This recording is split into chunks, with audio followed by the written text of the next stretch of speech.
Welcome, I'm John Caldera, president of the Independence Institute and your devil's advocate, working hard to make public broadcasting great again. And I'm going to make Channel 12 pay for it. Or no, Channel 9, that would be even better.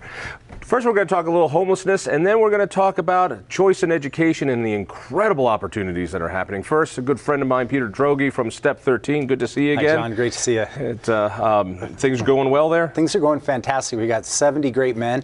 They come from all walks of life, professionals, veterans, tradesmen, but they share the common denominator. They want to take charge of their lives, become self-sufficient, contributing members of their families, and it's working.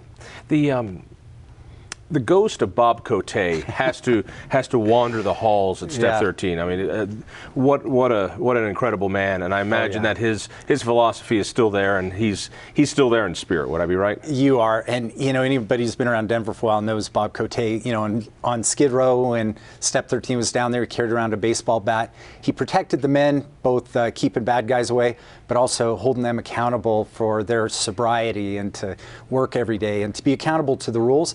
A famous story about him, somebody didn't clean up the bathroom, so he took a hammer and nail, nailed the door shut, and told the guys they could go down the street to the bus station for 5 days. So when they needed to use the toilet, they would go down to the bus station. So the bathroom was never not cleaned again. Exactly. Yeah, that was his style. Steve Walkup, vice president over at the Denver Rescue Mission, yes. And I drive by your place every day. You're doing booming business, what it looks like. You got a line outside every day. We do. And we have 900 unique individuals coming in and using the new Lawrence Street Community Center. And you run that facility? Yes. And our goal is to keep people off the street. Everybody wants the homeless off the street. So it's to get them off the street into a program and help them become productive, self-sufficient citizens and pay taxes. Speaking of paying taxes, one of the nice things is that this problem has been solved because Mayor Hickenlooper, over 10 years ago, put together a 10-year plan to end homelessness. And just as Trump is going to build a wall and have somebody else pay for it, he was going to end homelessness, and it was going to be done.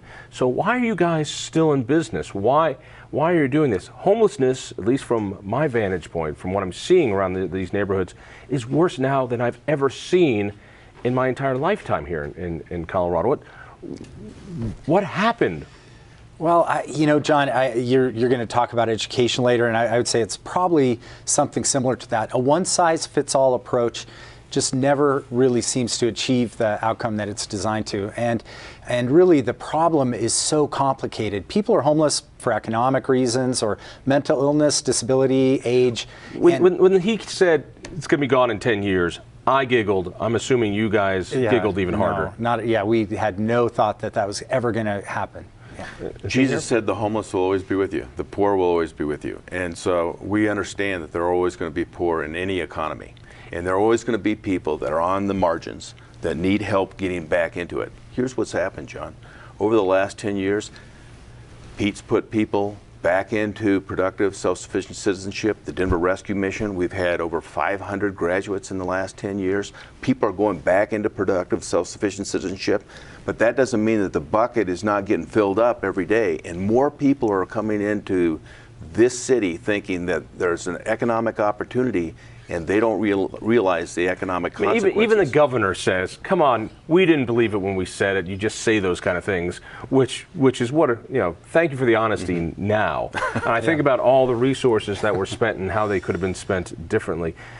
Is homelessness worse now in Colorado, at least in the Denver area, than it has been in the past? It seems that way from an onlooker's point of view, real fast. Yeah, I would say yes, it is. It sure feels that way in the Ballpark neighborhood where we it's growing. Yeah, it's growing. The number is growing, but the population is growing. Overall, this state is growing. How much of this growth is pot, legalized marijuana? When marijuana was legalized, we saw a 20 to 30% increase in homelessness and all the things that we're doing. John, we had in December of this year, one day, and we count the different people that come through our facility downtown, 100 unique individuals that had never stepped foot in the Denver Rescue Mission before came in that day. 100. Think about that. That had never, in all the years, and we've been around over 120 years, had never taken services from the rescue mission before. Our population's getting younger. A lot of the young people come to town. They think it's going to be like Narnia. They're going to be able to smoke pot and work, and they can't. So they wind up not being able to provide for themselves. They wind up on the streets and addicted. And of course, our population doesn't increase. The men that come into our program are required to be able to blow a clean breathalyzer and to provide a clean urine sample. And if they can't do that, but we actually, this is something, Steve, you might not know, but we do allow men to come in now with THC in their system, but we track them for 30 days. And because marijuana stays in your system for 30 to 40 days. So we track them, and if they continue to be hot for marijuana after 40 days, we kick them out. Assuming that marijuana is here to stay, if it starts being legalized in other states, do we see these populations then dissipate and go to other places? Maybe? I don't know. I don't know. Yeah, there seems to be a big, but here's another thing I can tell you that's a problem. Heroin, meth, all these things are up. They're up exponential numbers because of marijuana. Why so? It's a gateway. It's a gateway. They start there, and they need a greater high and a greater high, and they keep moving up. And we see more and more than we did.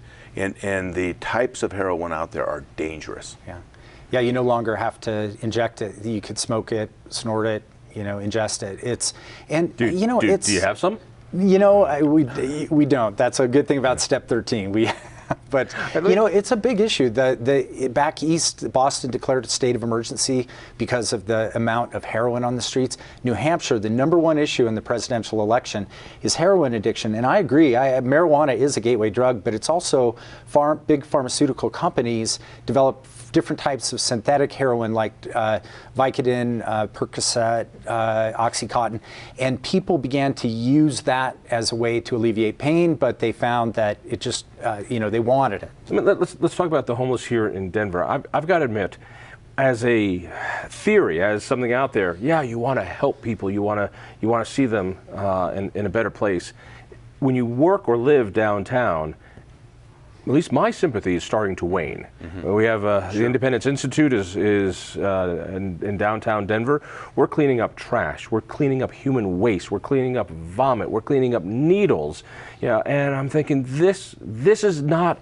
We didn't do this, and so we lose a lot of sympathy for this, and we just want it gone. There was one proposal that the governor had to use an abandoned prison as a place to, as a camp to bring these people. Is that a good idea? Is that a bad idea? I mean, first of all, do you understand the frustration? There isn't a service provider around that doesn't want people off the street. So you want people off the street. We want people off the street. The mayor's office wants people off the street. Everybody wants people off the street. The problem is the laws right now say they have a right to lay on the street. And as long as they understand they have a right. Is it worth changing that law so that cops can arrest them and move them someplace else? It is worth changing the law, but the law, right now you have the big issue with Occupy Denver, no camping. They're trying to regulate that. The city has opened up extra beds around town. We're not at capacity. If you want a bed tonight, you can go get a bed. We weren't at capacity any time for the whole year. Wow. In the whole network, not just, we might be at capacity one night, or Salvation Army, or Step 13, but never has all the beds been used. Would it be good if the law was changed so that police could arrest people and move them someplace else? Or encourage them to go to one of the service providing places to become a productive. And they don't want to. I've talked to these guys. They don't want to go. They know they're right, John. Yeah. Well, Fort Collins has that kind of law where if somebody is just sitting on the street, the police will gently escort them, but they escort them to the boundary of the city, and most of those folks wind up in our neighborhoods. So Denver, our area does bear the disproportionate burden of homelessness. So should we be more like Fort Collins and doing the same thing? I gotta say, it sure sounds attractive to me. Yeah, absolutely. I think, and the laws like that they're meant to protect the homeless as much as anyone else. Being on the street is hard. Nobody wants to be on the street. Even those people that are hardcore and are just committed to that, it's hard to be homeless. And so anything that we can do to get them off the street, I think the Lawrence Street Center is a step in the right direction. We're trying different things. Like we have the Lawrence Street Community Center is an outside courtyard where they can be outside, because there wasn't that before. They can enjoy the sunshine of Colorado in an environment where somebody's not going to be trying to deal them drugs or something like that, and be able to charge a phone. We're focusing in on the guys we see and the guys we're having problems with. You've told me that's not the full picture, that there's a lot of unseen homeless. Absolutely. Explain that to me, because Yeah. I wouldn't know. They're not seen. So what is that problem? We think about, when we think of homeless, we all think of the guy that has a street sign, he's on the corner and he's asking for $1 for a beer.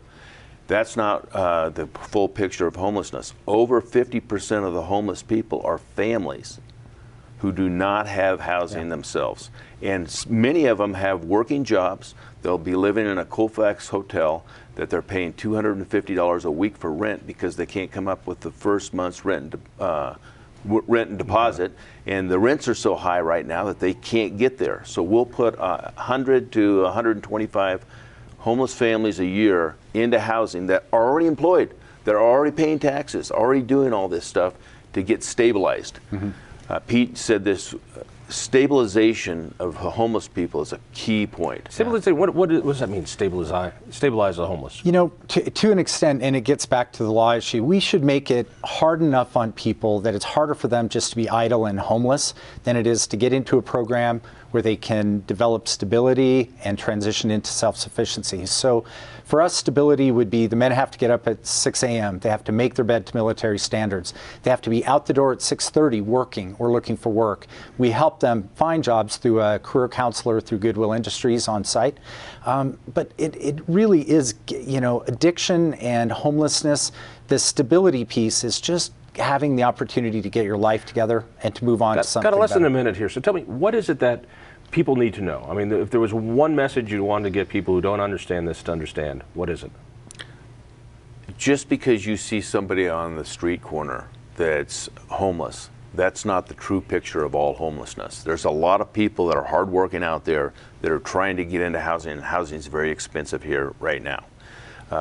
Be an advocate to encourage people that are on the street corner to go to one of the service providers, Step 13, Denver Rescue Mission, get in one of the programs, get connected back into society, and become a productive, self-sufficient citizen. You see those guys, should you give them change? Should you give them that buck? Absolutely not, John. If you give somebody money, more often than not, they're going to use it for drugs and alcohol. And as Steve was saying earlier, it's a way to just reward them for that behavior. That's not the behavior you want to reward. We need to be able to move those people into an environment where they can get help. Two great organizations people want to find out about Step 13 and help out. It's step13.org, right? Step13.org. And Denver Rescue Mission, where do they go? DenverRescueMission.org. Couldn't get much easier than that. Stay tuned.